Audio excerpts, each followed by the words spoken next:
how do yin and yang or yin and yang play into the growth process? Excellent question. And very fascinating exploration, actually.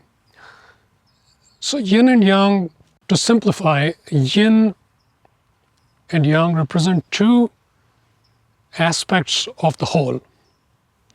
And from a human point of view, we can think of yang as striving, efforting aspect of how we engage with reality.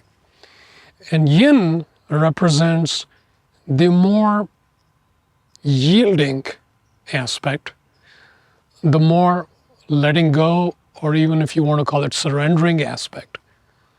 That is yin. So for somebody who's on the spiritual path, it's very important that we pay attention to these two aspects throughout our journey, because we want to maintain a balance between the two, and the balance is going to look different at different points along the journey. So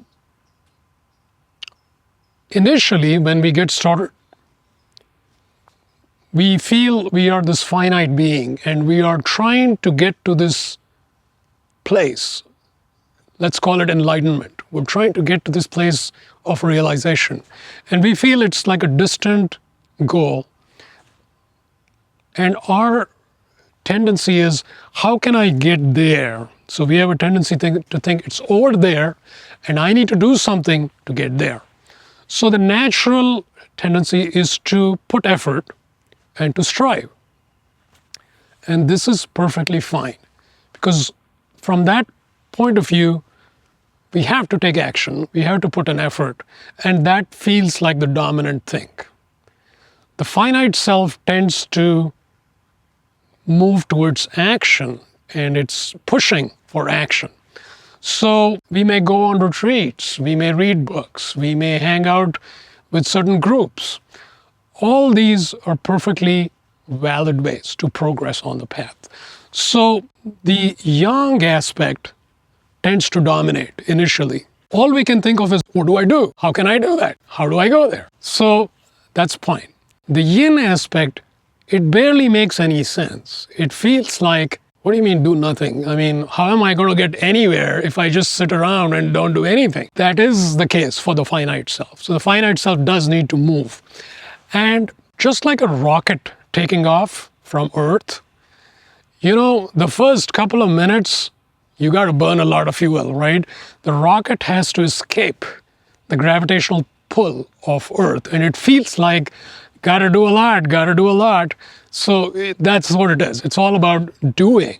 And that's yet another aspect of yin and yang. Yang is focused on doing.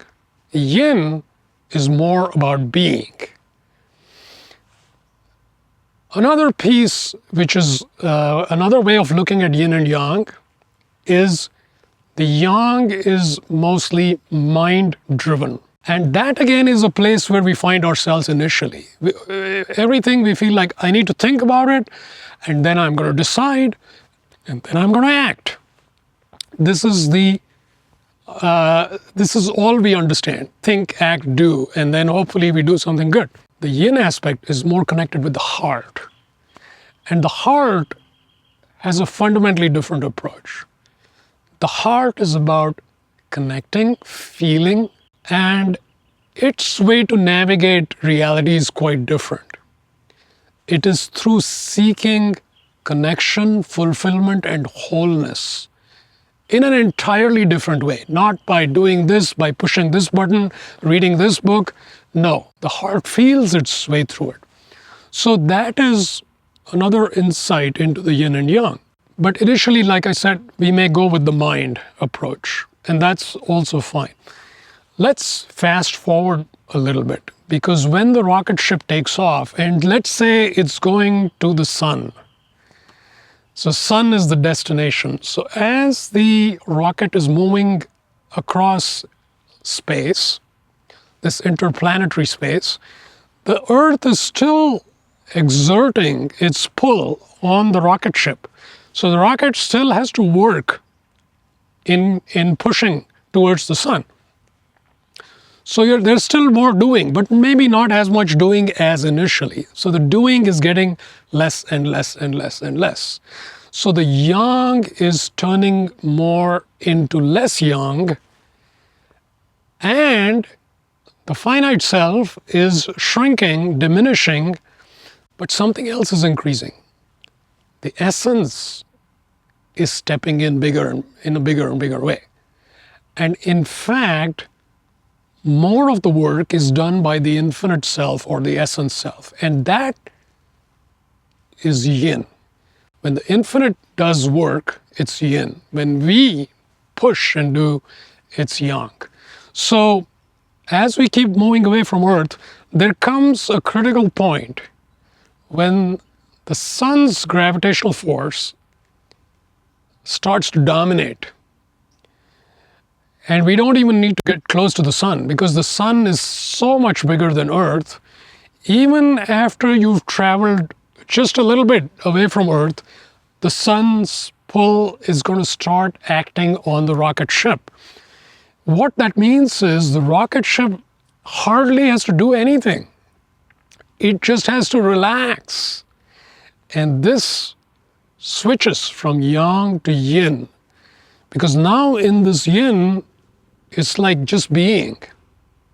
You're just being, but you're moving faster than ever towards the sun, towards infinity. And so now the work is being done by infinity. And so the infinity is becoming more yang, and you are becoming more yin. You notice how this switched. You were initially yang, now you are yin, and infinity switches. So you move in this direction where you're more heart-based. It feels softer. Yang is hard and rigid. Yin is soft and fluid and flowing and easy.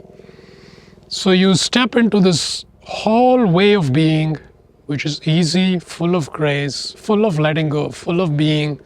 Everything's taken care of, but you are zipping towards infinity faster than ever before. So this is how you could look at the yin and yang playing out in this spiritual journey. When you choose light, life becomes increasingly joyful, purposeful, and inspired.